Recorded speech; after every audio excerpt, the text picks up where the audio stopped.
Ассалаумағалейкум, құрметті қонақтар мен Жамбыл ауданының тұрғындары. Жамбыл ауданы Шын Асыл орталық мешітінің ұйымдастыруымен 2019 жылдың қорытынды есебіне қош келдіңіздер.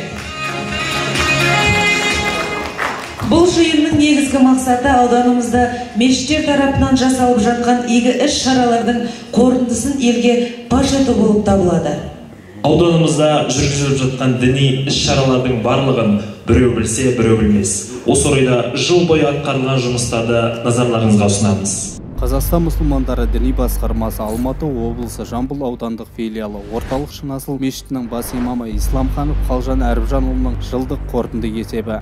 Бүгінгі таңда өлкемізге қарасты мешіттер саны 46 мешіт және 2 намазхана өз жұмысын атқаруда. Оның ішінде күрделі жөндеуден өткені Дегерес ауылдық мешіті мен Үмбетәлі ауылдық Нұрпейіс мешіті және Қарғалы ауылдық Сәт мешіті. Аталмыш мешіттерден тыс биылғы жылы құрылысы қаланып жатқан 4 мешіт. Біреуі биылғы жылы қолданысқа берілмек. Олар Қарғалы, Шолақ Қарғалы, Ақсеңгір мен Ұзынағаш өңірінде орналасқан. Өңірлердегі бой көтеріліп келе жатқан мешіттердің құрылысын ауданымыздың бас имамы Исламханов Қалжан Әріпжанұлы аралап шығып, үнемі назарға алып отырды. Мешітке келетін жамағаттардың көп болуы себепті намаз оқуына жеңіл болу үшін Майбұлақ, Қалмет ата мен Айқым ата Нұрпейіс мешіттерінің ауласында навестер салынып, Қасымбек ауылдық Қасымбек мешітінде брусчаткалар төселді.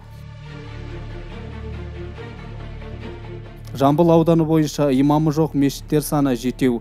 Аталмыш ауылдардағы мешіттердің шалғай орналасуы мен ауыл тұрғындарының аз болуы себепті имамдар қамтамасыз етілмей отыр.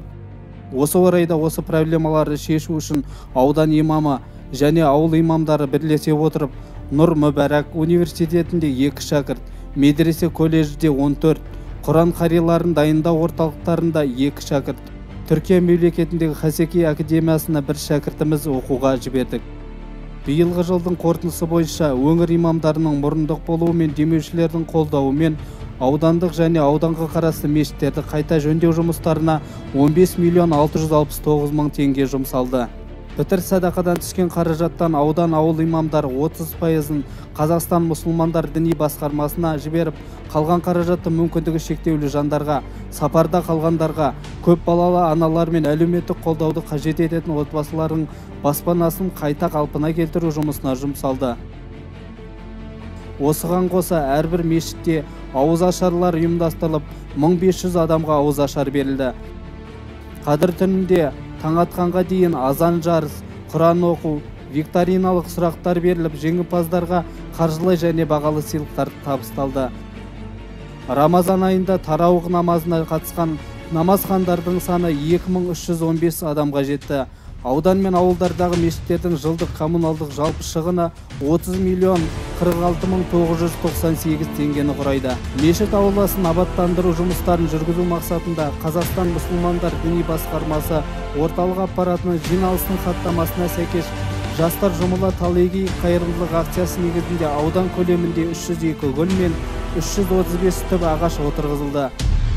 Бұл күнде аудандық орталық мешітке қарасты мешіт қызметкерлерінің саны бас имам, найб имам, ұстаз, азаншы, молдаларды қосқанда 48 адам қызмет атқарады.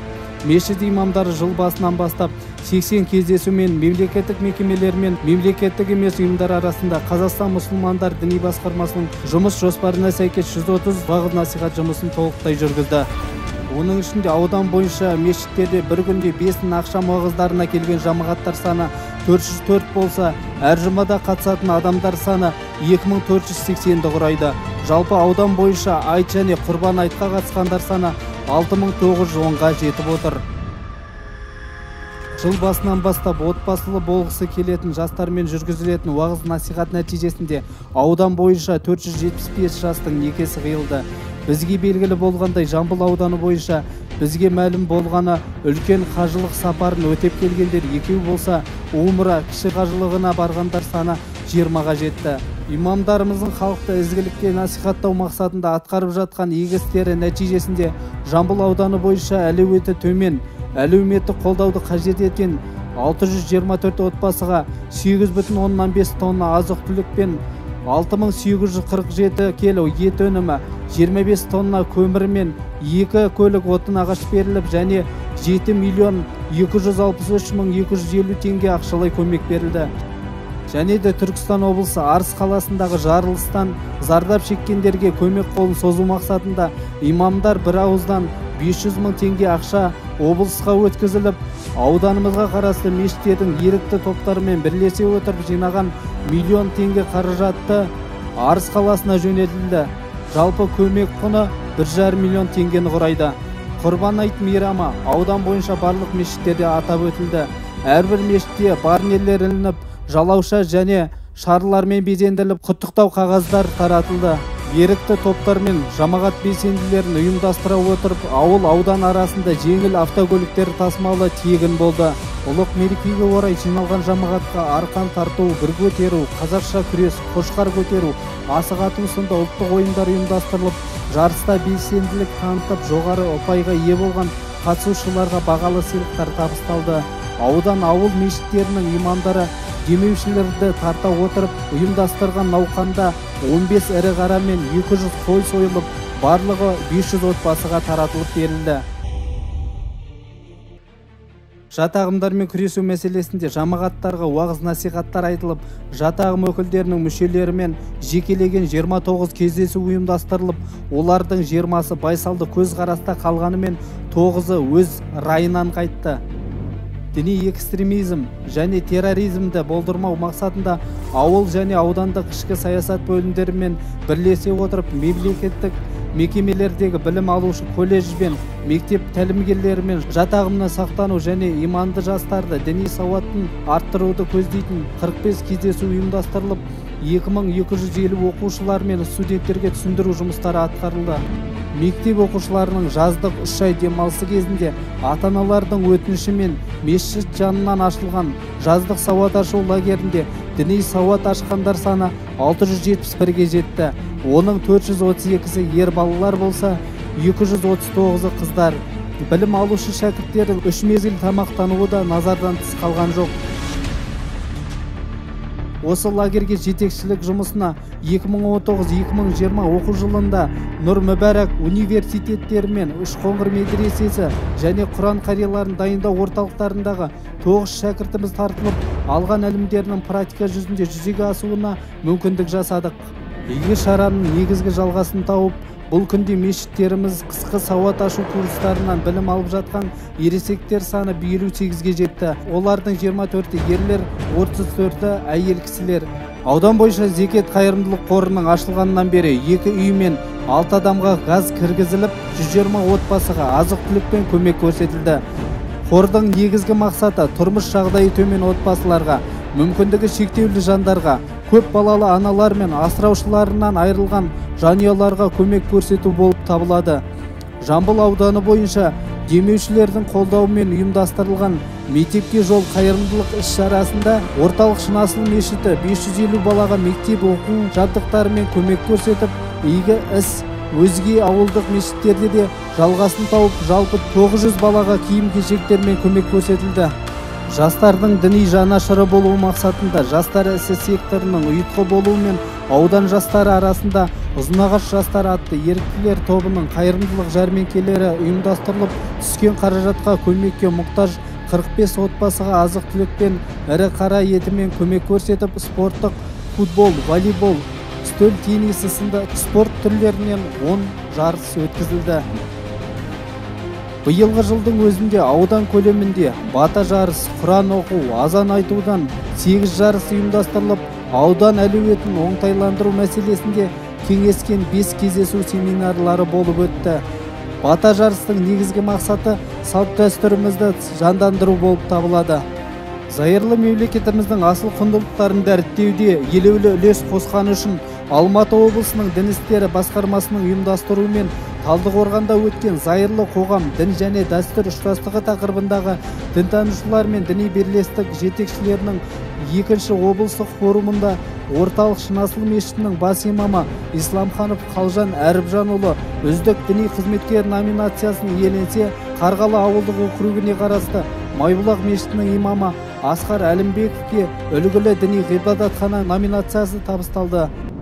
Қарғалы ауылына қарасты Сәт мешітінің имамы Сейітқали Серікқажы Есімбекұлы алғыс хатпен марапатталды. Нұр-Сұлтан қаласында өткен 3-ші форумға орталық Шынасыл мешітінің бас имамы Исламханов Қалжан Әріпжанұлы, аудандық зекет қорының басшысы Асқар Әлімбеков пен халал өнімдер басшысы Оразбек Базархан және Ұзынағаш мешітінің имамы Нұрдәулет Тоқанұлы қатысып қайтты. Аудан көлемінде халал өнімдер ұсынып отырған Қазақстан мұсылмандар діни басқармасының халал сертификатын алған 2 тамақтанатын орын бар. Олар Восточный двор асханасы мен Тамаша асханасы.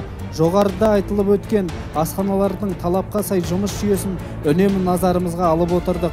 Одан бөлек аудан көлеміндегі мешіт аумағында орналасқан асханалардың саны 9.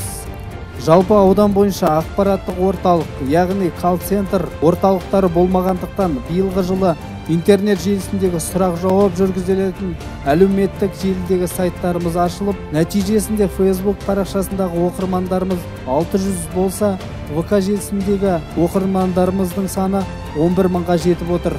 Аудандарға қарасты мешіт имамдарының мансабын арттыру және жамағат танымын кеңейту мақсатында орталық Шынасыл мешітінің қаржыландыруымен мешіт жанынан 5 миллион теңгені құрайтын Асыл қазына студиясының жобасы қолға алынып, нәтижесінде аудан имамдарының 14 видео уағыз насихаттары YouTube желісіндегі 700 қаралымы бар парақшамызға орнатылды. Биылғы жылы аудан имамдары бірлесіп діни танымдық 246 мұнара газеті мен 220 рет иман журналына жазылдық. Имамдардың 22 авторлық мақалалары республикалық, облыстық және аудандық басылым беттерінде жарияланды. Имамдар жаназа некемен ғана шектелген емес, ауданымыздың арасында басқа қырынан көрініп жүрген имамдар да бар. Айталық, Қарғалы ауылына қарасты Сәт мешітінің имамы Сейітқали Серік Қажы Есімбекұлы киноға түсіп, актерлық шеберлігін елге паш етті. Одан бөлек діни танымдық сыр сұхбаттарымыз республикалық Асыл арна телеканалында көрсетіліп тұрды. Кеңес әскерінің ауған жерінен шығарылғанына 30 жыл толуына байланысты Қарғалы ауылында ұйымдастырылған спорттың баскетбол түрінен Майбұлақ мешіті бірінші орын иеленіп, әкім кубогын жеңіп алды. Биылғы жылы Есік қаласында өткен футболға аудан жастары қатысып қайтты. Қорытындай келе айтарымыз, ауыл имамдарының ерен еңбектері дініміз үшін, дін мен салт дәстүрімізді ұштастырып, уағыз насихат айтып, мемлекетіміздің дамуына үлес қосып, иманды ұрпақ тәрбиелегендігі үшін алғысымыз шексіз.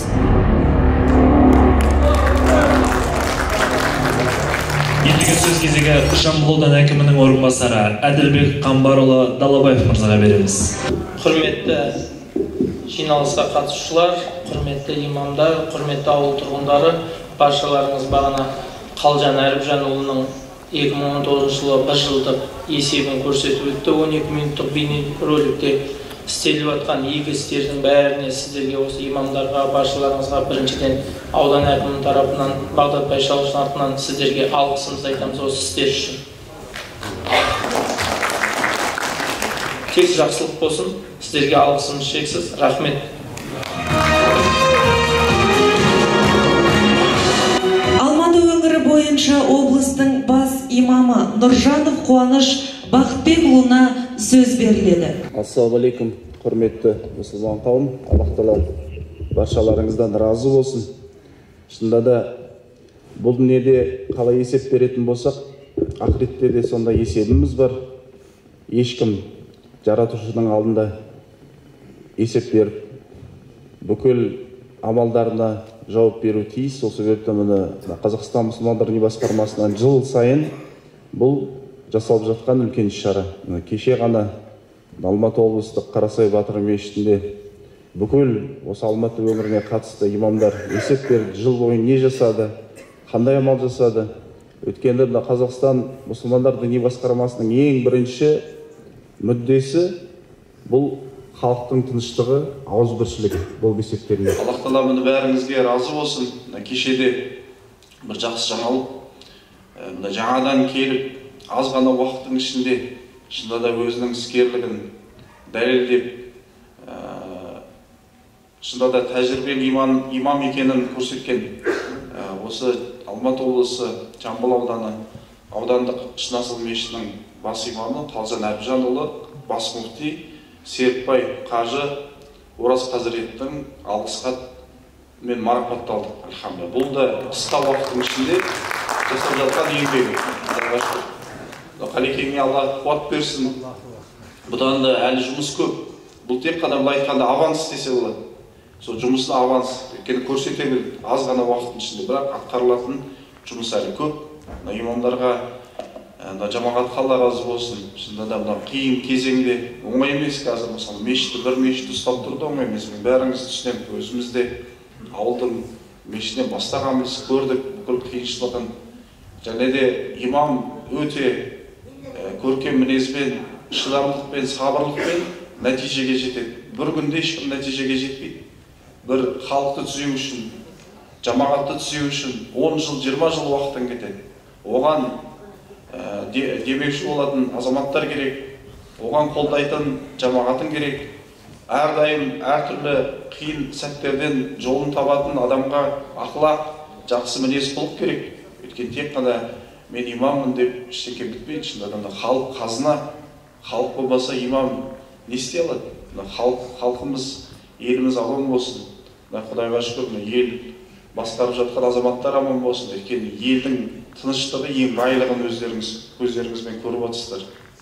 Өйткені тыныштық болмаса біз осындай нәтижеге жетер ме едік? Қаншама мешіттер, медреселер, жамағаттар келіп құлшылықтарын орындар ма еді? Шынында да ол елдің тыныштығы байлығымыз.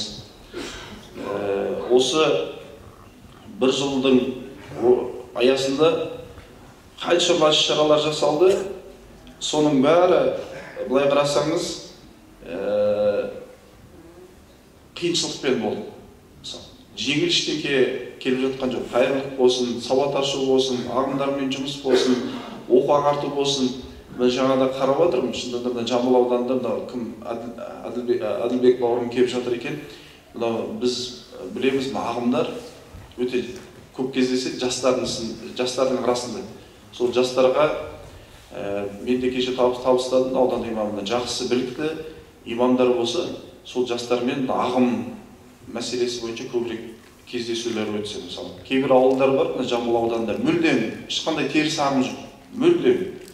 Өйткені бұл шынында да халықтың діни түсінігінің қалыптасқан. Бірақ кейбір ауылдар бар, мысалы, 2-3 бар, 4 бар, ерекспейді, бірақ сонда да оның жүргені ол біз үшін былай айтқанда болашақта үлкен проблема туғызуы мүмкін. Соған қатысты Әділбек бауырыма да айтарым, сондай жиындарды көбейтсек, колледждер, мектеп, жастар қай жерде бар? Осында кеше ғана Қазақстан Республикасының президенті Қасым-Жомарт Тоқаев мырза осы 2020 жылда білесіздер, волонтерлық жыл деп сайлап жатыр. Құдайға шүкір жариялап, өйткені бұл да жақсылық. Ендігі жыл волонтерлық деген ол халықтың мұңын, әсіресе теріс пікір кіріп кеткен азаматтарға жамағатпен, тек қана имам емес, жамағатпен бірлесіп, шараны жастармен бірге осы жастар жылы аясында жалғастыруға үлкен мүмкіншілік береді, Құдай берсін. Аллах Тағала осы шараларымызға қуат берсін, Алла разы болсын. Имамдарға, барша имамдарға, осы жиналған халыққа мен өз атымнан алғыс айтқым келеді, рахмет айтқым келеді, үшірге қатысып, шынында да қолдап.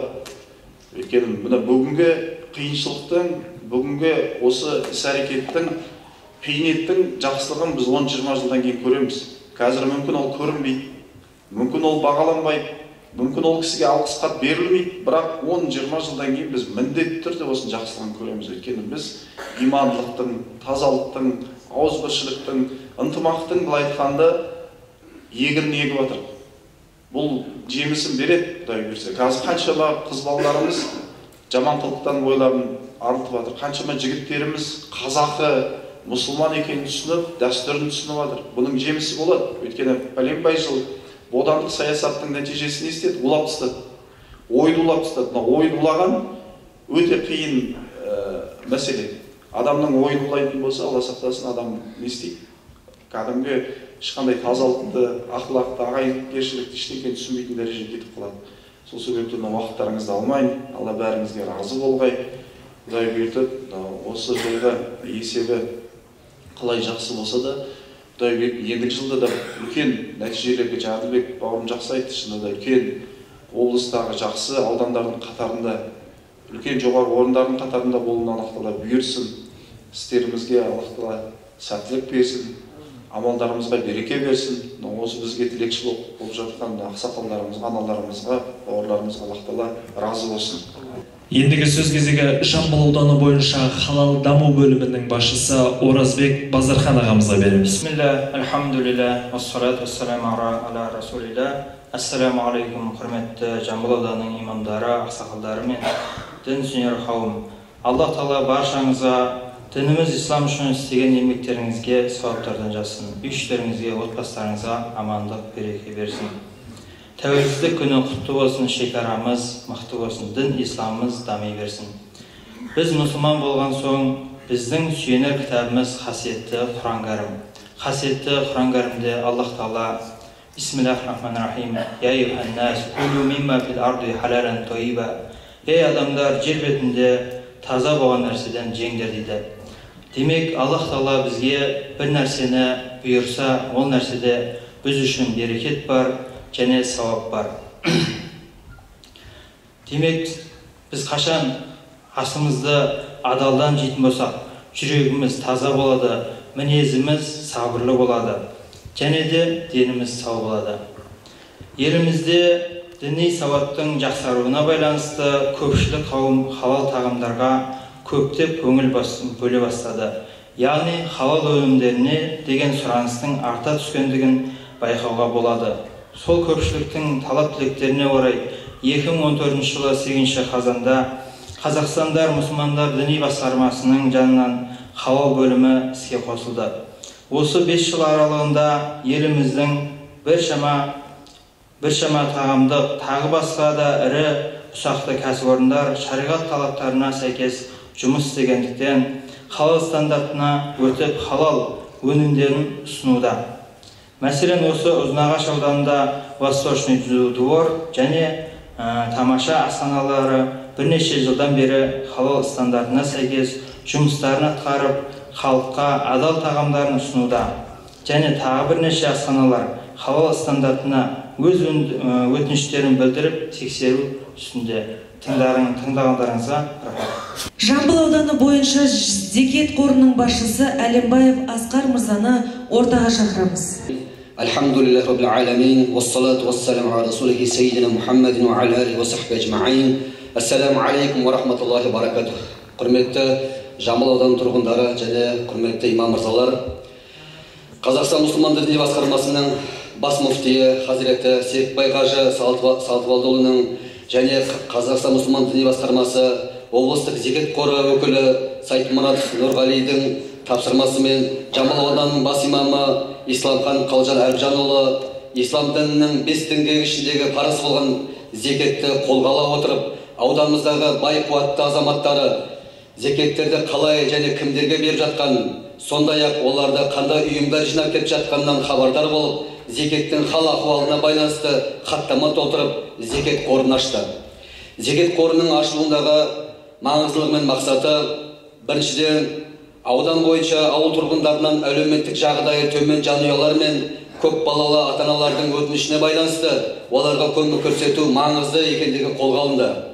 Екіншіден, ауданымыздағы мешіт имамдардың баспанасыз пәтер жалдап қызмет етіп жүргендерге оларға баспанамен немесе жер телімімен жәрдем етілуі маңызды екендігі қолға алынып отыр. Зекет қорының ашылуындағы мақсаты Қазақстан мұсылман діни басқармасы зекет қоры басшысының бұйрығын орындай отырып, ел үлесі пәтерге атты қайырымдылық акциясына байланысты аудан имамдардың барлығына зекет қорының 41 садақа жәшігін өз қарамағындағы дүкен сауда желілеріне қойып шығуды тапсырылды. Сондай-ақ бұл тапсырмаға немқұрайлы қарап, орындамаған жағдайда түсініктеме алынып, сөгіс беріліп, хаттама толтырылады. Бұл тапсырманың қолға алуындағы мақсаты ауданымыздағы барлық ауылды жерлерде қалталы кәсіпкер азаматтардың малдарынан және егін өнімдерінен белгісіз ұйымдар жинап алып кетіп, онымен қоймай дүкен желілерге садақа жәшіктерін қойып кетіп жатқаны және ол қаражаттар қай жерге жұмсалып жатқаны беймәлім болғандықтан осы іс-шара алға мақсатқа қойылды. әрбір атқарып жатқан игі істер мен қайырымдылық шаралар Қазақстан мұсылмандар діни басқармасының назарынан тыс қалмайтыны, сонымен қатар бұл зекет қорынан түскен қаражаттар тиісті орындарға жұмсалуы, әркім келіп ауылдан зекет жинап кетпеуіне қадағалап тұру біздің құзыретімізде. Жалпы ауданымыздағы қалталық кәсіпкерлердің беретін садақа зекеттерін жан-жаққа таратып алмай, өз ауданымыздағы құрылған зекет қорына құйылуы көзделіп отыр. Құрметті имамдар, құрметті әріптестер, баршамыз бірлесе отырып, осы зекет қорының құрылуына қолдау көрсетіп, халық игілігіне жұмсалуына үлес қосуларыңызға шақырамын. Тыңдағандарыңызға рахмет. Жамбыл ауданы бойынша жастар ісінің басшысы Азат Тоқтоғұлын ортаға шақырамыз. Алхамдулиллахи раббил аламин ва лақибатул муттақин ва салату ва саламу аля расулина Мухаммадин ва аля алихи ва асхабихи ажмаин. Амма ба'д. Ассаламу алейкум ва рахматуллахи ва баракатух. Құрметті жиылған қауым. Алдымыздағы келе жатқан 2020 жыл құт берекелі жыл болсын дейміз.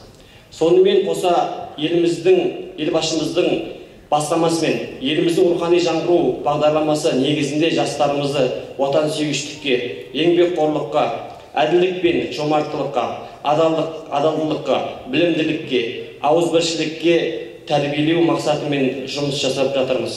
Осыған орай жастар ісіне елеулі үлес қосып жүрген, белсенді ат салысып жатқан кей мешіттерді тілге тиек ете кетпекпіз.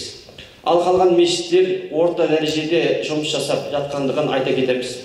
Сонымен қатар имамдарды белсене өз жұмысын ықылас ынтамен жұмыс жасауын әрі осы орайда тек имамдар ғана емес, қоғам болып атсалысуына шақырамыз. Жастар біздің болашағымыз болғандықтан еліміздің дамуына біз де өз үлесімізді қосамыз деген үміттеміз. Тыңдағандарыңыз үшін рахмет. Келесі кезекте Жамбыл ауданы Шынасыл мешітінің бас имамы Исламханов Қалжан Әріпжанұлын ортаға шақырамыз. Бисмиллахир-рахманир-рахим. Алхамдулиллах, вассалату вассаламу ашрафил мурсалин ва аля алихи ва сахбихи ажмаин. Амма ба. Ассаламу алейкум ва рахматуллахи ва баракатуху. Құрметті тәуелсіз еліміздің ардақты аға аталары. Тарихтан тағылым алсақ, дінсіз ешқандай қауым болмаған. Барлығы дінмен сабақтасып жататын анық. Көп конфессиялық мемлекетте өмір сүріп, қазақ елінің мәртебесін көтеру тек қана мемлекеттің ғана ісі емес, жүрегі елім деп соққан әрбір қазақстандықтардың міндеті деп түсінеміз.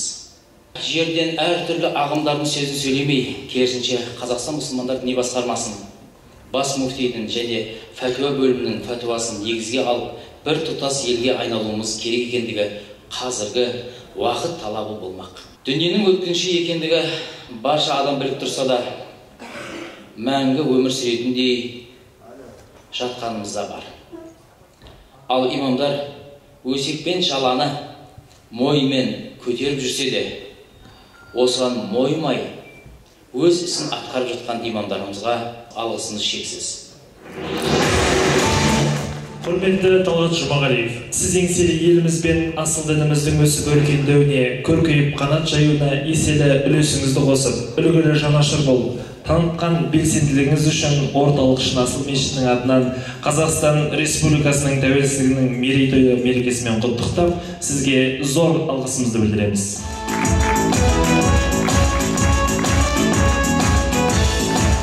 Әр мешіттің көркі болып, имамдарымызға асыл ақылын аямай, дін жолында тер төккен ағадаларымызға ауданымыздың Шынасыл мешітінің атынан алғыс айта отырып, шапан тарту етеміз. Ақсақалдарымызға құрмет көрсетіп, Шиен ауылдық мешіттің ақсақалы Қасабеков Асылхан Қонысбекұлы, қошеметтеріңіз.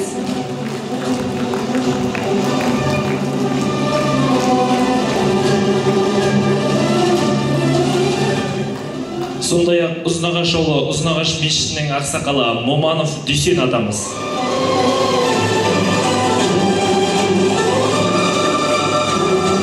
Үмбетәлі ауылы Нұрпейіс мешітінің ақсақалы Толықбаев Әмірхан. Қарғалы ауылы Сәт мешітінің ақсақалы Меліс Нұрмұхамедұлы мен Сауырбаев аман келді.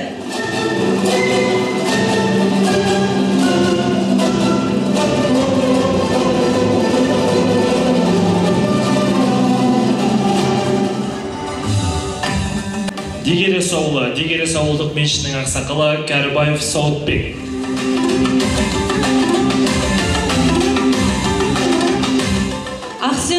ауылы Ақсеңгір ауылдық мешітінің ақсақалы Бажар Жардыбай ақсақалымызға қошеметтеріңіз.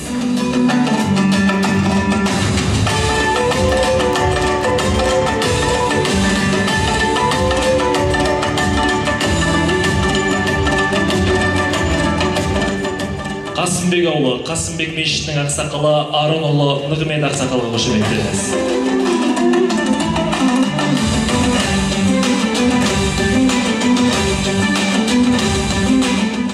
Сарыбастау ауылы Нұр Фатима мешітінің ақсақалы Енбергенұлы Қазыбек ақсақалымызға қошеметтеріңіз.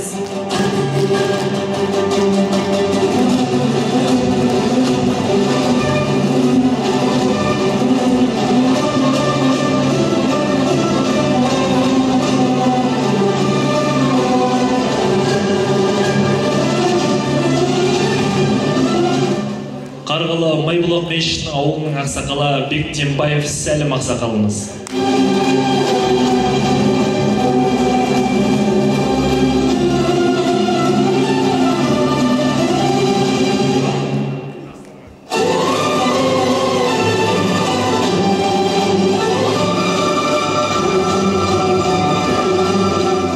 Мыңбаев ауылы Мыңбаев мешітінің ақсақалы Шайқабден Ғаламадден атамызға.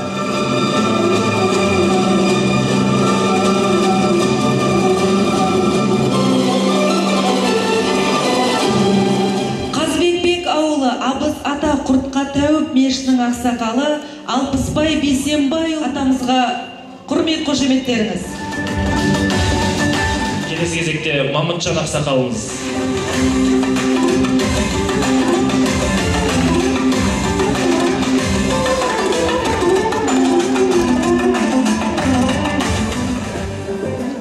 Үңгіртас ауылы Үңгіртас ауылдық мешітінің ақсақалы Тілеуқұлов Асанқұл атамызға қошеметтеріңіз.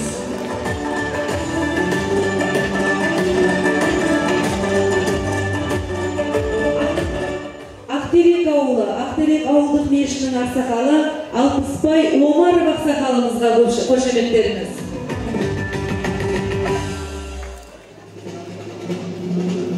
Қарақыстақ ауылы Қарақыстақ ауылдық мешітінің ақсақалы Сейітқұлов Тұрлау ақсақалымызға қошеметтеріңіз.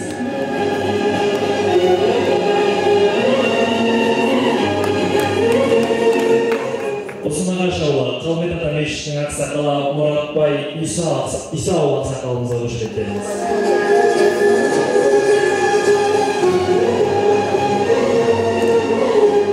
Бесмойнақ ауылы Найманбай Арасан мешітінің ақсақалы Әнуар Ардақ ақсақалымызға қошеметтеріңіз.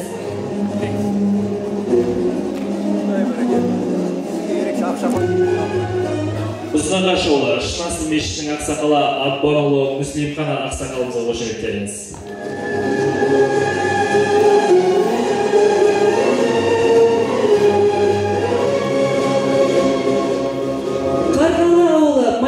Мешітінің ақсақалы Орақбаев Мәксім атамызға құрмет қошеметтеріңіз.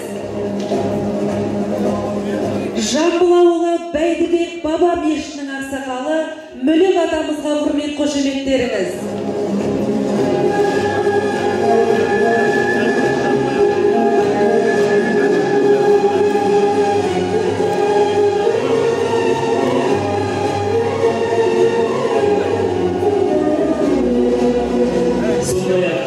Еділ ағамызға құрмет қошеметтеріңіз.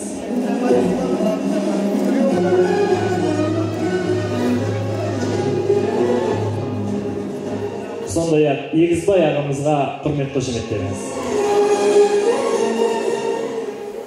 Келесі кезекте Шынасыл мешітінің еріктілер. Салават Исмағұлұлы. Құрмет қошеметтеріңіз.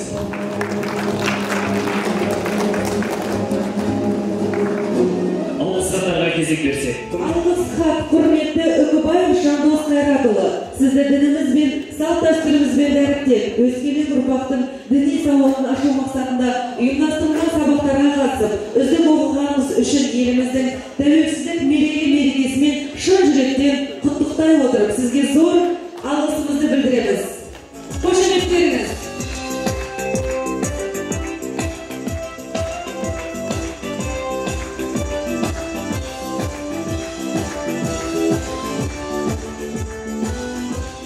Дәл осындай мәтінде Қалданова Айжан ханымға құрмет қошеметтеріңіз.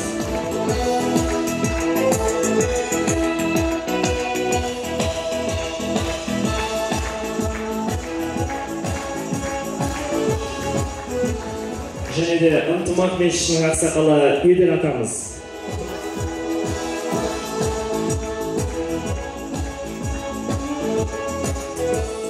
Дәл осындай алғыс хатпен Жұматайұлы Біләл мырзаны марапаттаймыз.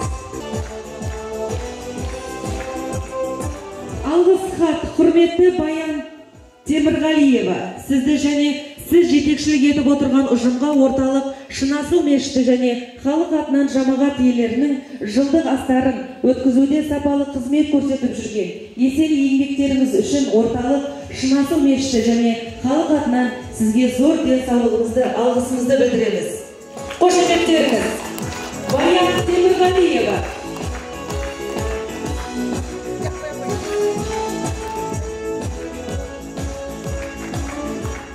Дәл осындай мәтінде Қарақыстақ ауылдық мешітінің асхана меңгерушісі Әсем Үскенбайға марапатталады.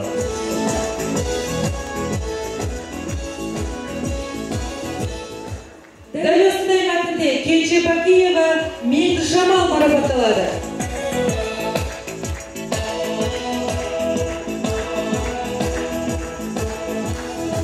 Кенжебакиева Меңдіжамалға қошеметтеріңіз.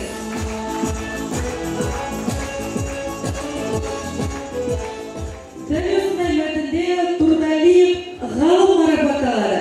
Қошеметтеріңіз.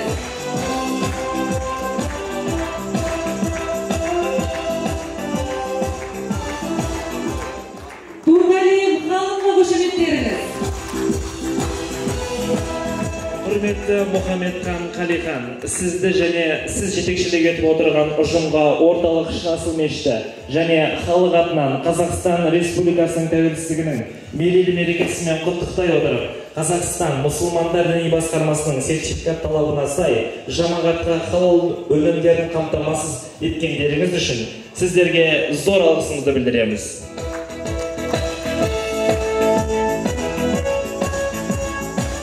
Мұхамедхан Қалиханұлына қошеметтеріңіз болсын.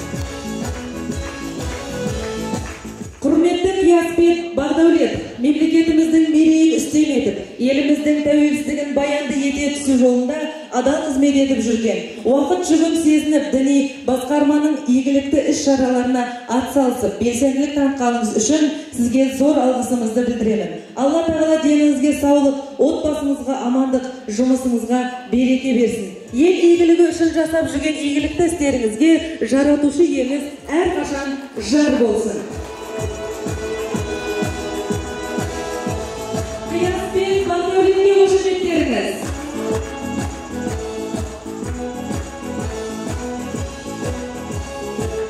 Алғыс хатпен құрметті Уразгулов Марат, еліміз бен өлкеміздің мұсылман жамағатын бір иманға ұйытып, бір сенімге шақыру міндеті жолында атқарып келе жатқан еселі еңбегіңіз бен қызметіңіз үшін сізге зор алғысымызды білдіреміз.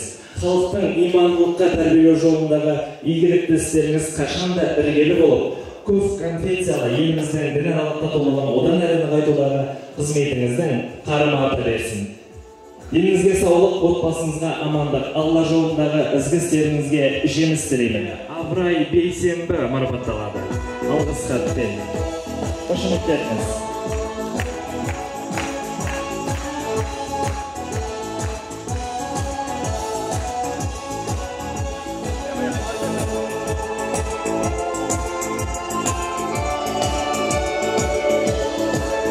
Абрай Бейсенбіге қошеметтеріңіз. Дәл осындай мәтінде Әбілхан Оралбек марапатталады. Құрмет қошеметтеріңіз.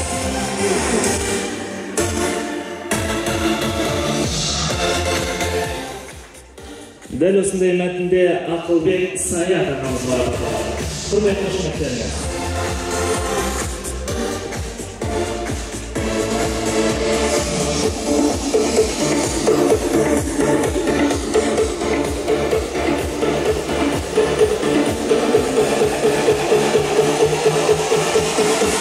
Құрметті Қадайұлы Әділ, сіз тәуелсіз еліміздің рухани өркендеу жолында елеулі еңбек етіп келе жатқан жанашыр азаматтың бірісіз.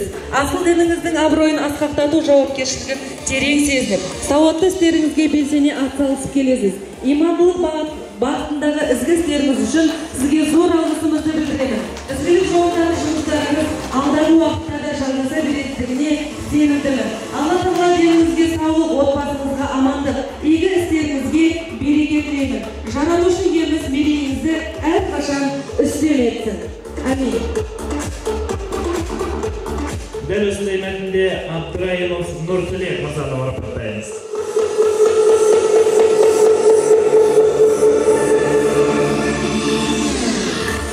Дәл осы мәтінде Таңсықбаев Қанат мырзаны марапаттаймыз.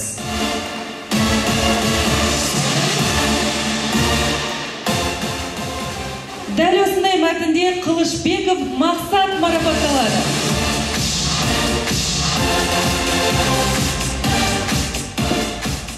Дәл осындай алғыс хатпен Қызырхан Жанболат марапатталады.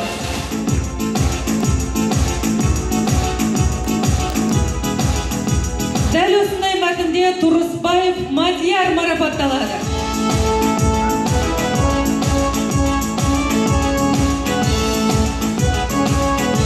Дәл осы мәтінде Төлеуов Асқар марапатталады.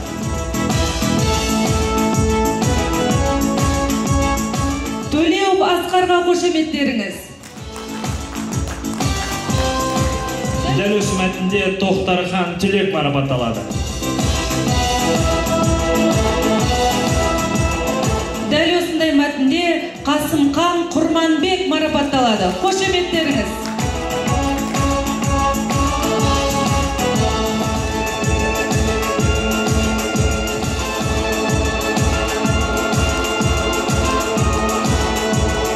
Дәл осындай мәтінде Смагүл Юсуп марапатталады. Шамшиев Мұхтар марапатталады.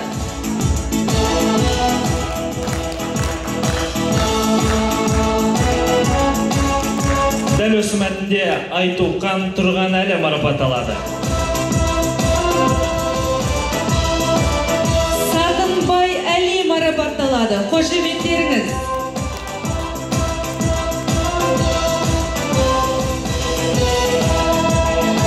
Дәл осындай мәтінде Сабиров Ақылбек марапатталады. Құрмет, қошеметтеріңіз.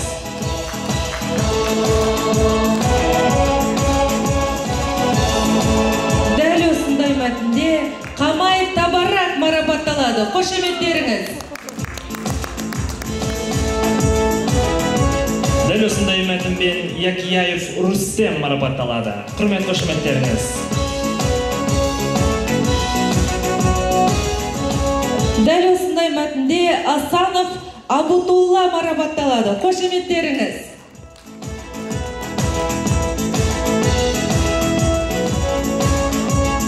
Дәл осындай мәтінде Патыков Сәкен марапатталады. Құрмет, қошеметтеріңіз.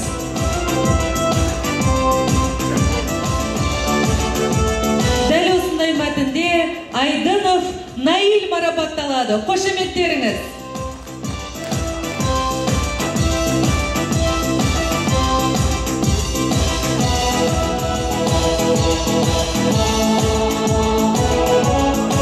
Дәл осындай мәтінде Қисан Қонысбек марапатталады. Қошеметтеріңіз. Қисан Қонысбекке қошеметтеріңіз.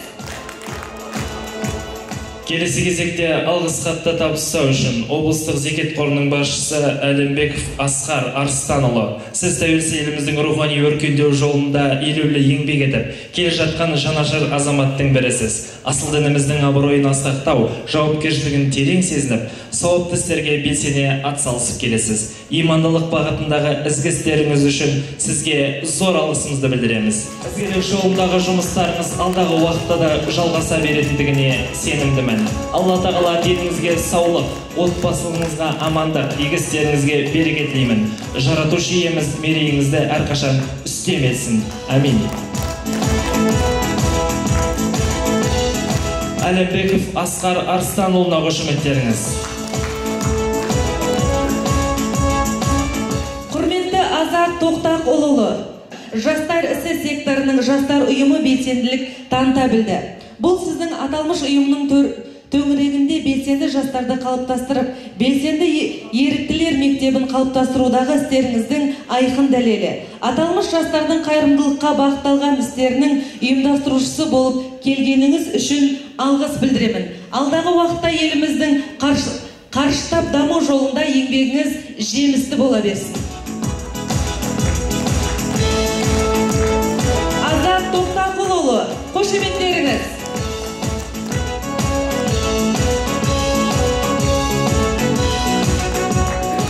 Ендігі кезекте марапаттау үшін облыстық халал даму бөлімінің басшысы құрметті Оразбек Базархан өңірімізді жамағаты халал өнімін тұтынуға ұйытқы болып, өскелең ұрпақтың Алланың берген нығметтерінің адалынан пайдалануына зор ықпалын тигізіп келесіз. Осындай жауапкершілікті сезініп, асыл дінімізге қызмет етіп, өңірімізде халал өндірісінің өсіп өркендеуіне үлес қосып келе жатқан сізге зор алғысымызды білдіреміз. Алла тағала деніңізге саулық, отбасыңызға амандық, жасап жатқан игі істеріңізге қайыр берекесін беріп, екі дүниеде де абыройыңызды арттырсын. Аумин. Оразбек Базархан ағамызға құрмет қошеметтеріңіз.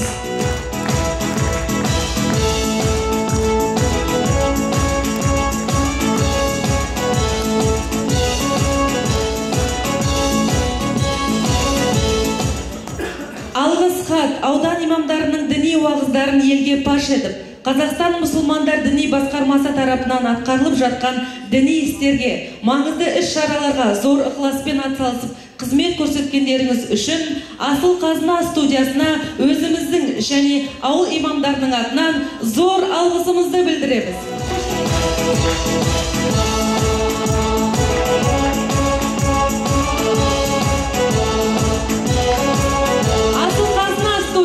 Қошеметтеріңіз. Осы ретте Жамбыл ауданында қарасты мешіттердің 2019 жылдың жұмыс қорытындысы негізінде ең үздік таза мешіт аталымына Қарғала ауылдық Сәт мешітін лайықты деп тапты. Сізге және сіз жетекшілік ететін ұжымға зор алғысымызды білдіреміз. Абутаев Сейітқали Есімбекұлына қошеметтеріңіз болсын. Дәл осындай мәтінде Сұраншы Батыр ауылдық Сұраншы Батыр мешітінің имамы Ыдырысов Әбен Ақсақал марапатталады.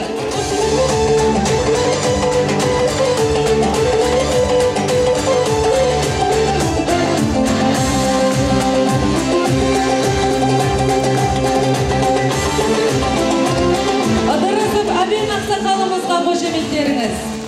Халық атынан үлкен сенім білдіре отырып, 2019 жыл қорытындысы бойынша жылдың үздік имамы аталымына лайықты деп танылған Мыңбаев ауылдық Мыңбаев мешітінің имамы Бағдәулет Қалибекұлы марапатталады. Құрмет қошеметтеріңіз болсын.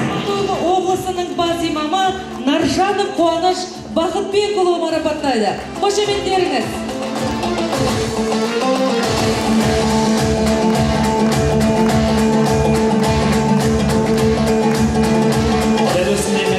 Ұзынағаш ауылы, Ұзынағаш мешітінің имамы Турежанов Нұрдәулет мырза марапатталады.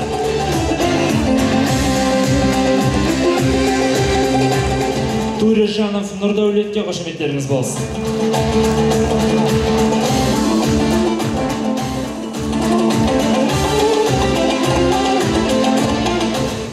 Бесмойнақ ауылдық Найманбай Арасан мешітінің имамы Мұхамедхан Жәнібек марапатталады.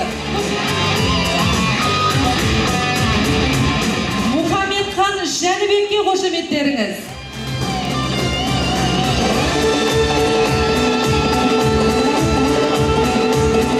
Дәл осындай мәтінде Қарақыстақ ауылдық Қарақыстақ мешітінің имамы Ихсаниев Баубек марапатталады. Құрмет қошеметтеріңіз болсын.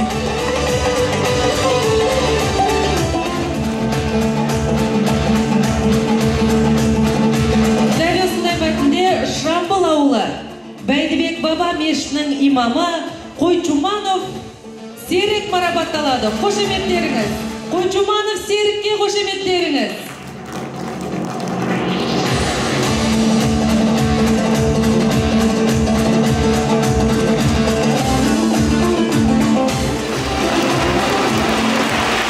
Құрмет қошеметтеріңіз болсын.